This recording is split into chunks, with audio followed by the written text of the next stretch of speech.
Kemarin taman di belakang, sekarang kita bikin wow yang di depan. Ingat taman yang kita buat di bagian belakang ini, kemarin ada cemara dan ada peace lily-nya. Jadi kali ini kita akan buat juga taman di depan. Setelah kita desain, kita diskusi, dan ada sedikit perubahan, lalu kita kerjakan taman depan. Ini penampakannya beberapa bagian sudah dibersihkan ya. Ini.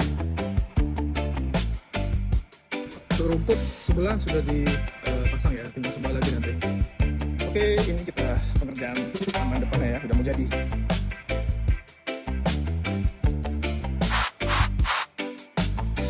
Oke, akhirnya taman di depan udah selesai ya, kita buat. Jadi begini nanti penampakannya. Oke.